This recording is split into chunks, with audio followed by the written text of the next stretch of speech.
আসসালামু আলাইকুম ওয়া রাহমাতুল্লাহি ওয়া বারাকাতুহু। কেমন আছেন আমার আদরের কলিজার টুকরা আপুরা? সবাই ভালো থাকুন, আল্লাহ সবাইকে সুস্থ রাখার তৌফিক দান করুন, এই দোয়া সবসময় করছি এবং আপনাদের দোয়া আশীর্বাদে আমিও ভালো আছি আলহামদুলিল্লাহ। আল্লাহর কাছে শুকরিয়া জানাচ্ছি। তো আজকে আমি আপুরা আপনাদের সামনে বাটা ছোট মাছ আমি নিয়েছি। আমি মাছটা কেটে ধুয়ে পরিষ্কার করে রেখেছি। এই মাছটা অনেক খেতে মজা লাগে, রান্না করলে অনেক মজাই হয়, স্বাদ হয়। তো আমি আজকে পেঁয়াজ কেটে রেখেছি, কাঁচামরিচ ফালি করে রেখেছি, আর এখানে পেঁয়াজ পাতা মানে পেঁয়াজ ফুল যে যাই বলুন আমি এখানে কেটে নিয়েছি, আর এখানে ধনিয়া পাতা কুচি করে রেখেছি। আজকে আমি বাটা মাছ রান্না করব লাউয়ের চোকলা দিয়ে। তো আমি এখানে লাউয়ের চোকলা কেটে নিয়েছি, এই দেখুন এইভাবে আমি কুচি কুচি করে নিয়েছি। এইগুলো দিয়ে আমি আজকে বাটা মাছ রান্না করব। এখানে আমি বাটা মাছ ধুয়ে রেখেছি। তো চলুন আপুরা রান্না করানো যাক। তার জন্য আমি এখানে একটা কড়াই নিয়ে নিলাম। এখন আমি এর মধ্যে দিয়ে দেব পেঁয়াজ কাঁচানো, কাঁচামরিচ দিয়ে দিলাম, দিয়ে দেব পরিমাণ মতো লবণ,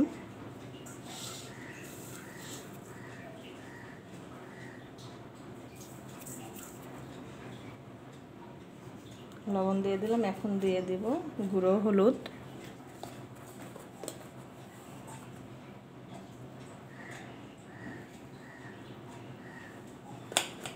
দিয়ে দেব শুকনো মরিচ গুঁড়ো,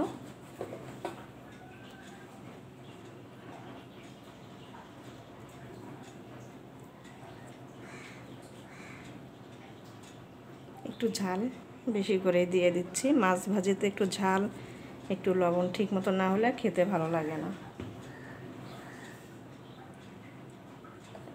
এখন আমি সরিষার তেল দিয়ে দেব, দিয়ে দিচ্ছি সরিষার তেল।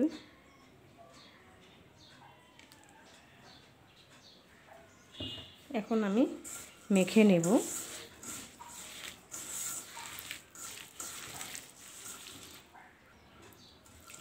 মেখে নিলাম।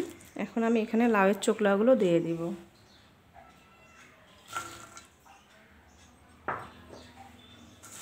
এগুলো মেখে নেব আপুরা।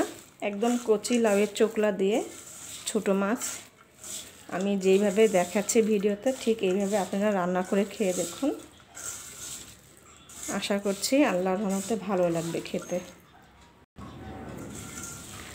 লাউয়ের চোকলাগুলো খুব ভালো করে মেখে নিতে হবে।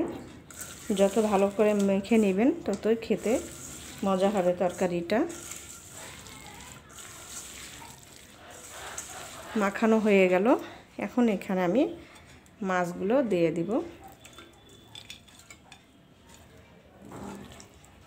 দিয়ে দেব পেঁয়াজ পাতা মানে পেঁয়াজ ফুল,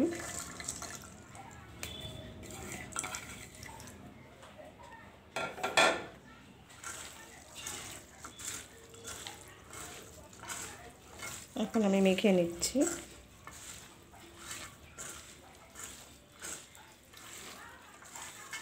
আমি এখন ধনিয়া কুচি করা পাতাগুলো দিয়ে দিব।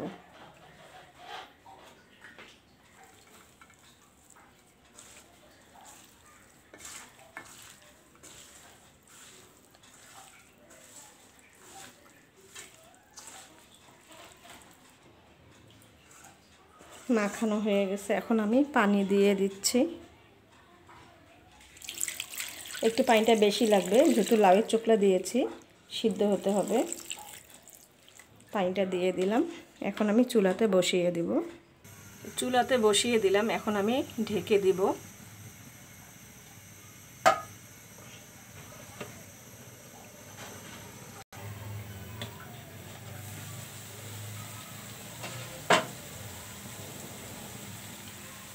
হয়ে গেল লাউয়ের চোকলা দিয়ে ভাঙনা ছোট মাছ রান্নাটা। তো আমি এখন নামিয়ে নিব। আমি মাছটা বেশি নাড়া দিলাম না, ওই অবস্থা রেখেছি, কারণ আমি যদি নাড়া দেই, উল্টায় দেই, তাহলে মাছগুলো ভেঙে যাবে। নামিয়ে নিয়ে আসলাম। তো আপুরা, কেমন হলো লাউয়ের চোকলা দিয়ে ভাঙনা ছোট মাছ রান্নাটা? অবশ্যই কমেন্ট করে জানাবেন, বেশি বেশি করে শেয়ার করুন, লাইক দিন, সাবস্ক্রাইব করতে একদমই ভুলবেন না। পাশে বেল বাটনটি ক্লিক করে আমার ভিডিওর পাশেই থাকুন। তো সবাই ভালো থাকুন ও সুস্থ থাকুন, আল্লাহর কাছে দোয়া করে রেখে দিচ্ছি। আসসালামু আলাইকুম ওয়া রাহমাতুল্লাহি ওয়া বারাকাতুহু। কথা হবে আবার আগামীকালকে। আমার ভিডিও প্রতিদিন বিকাল 4টায় আপলোড হবে। সবাইকে দেখার জন্য আমন্ত্রণ রইল।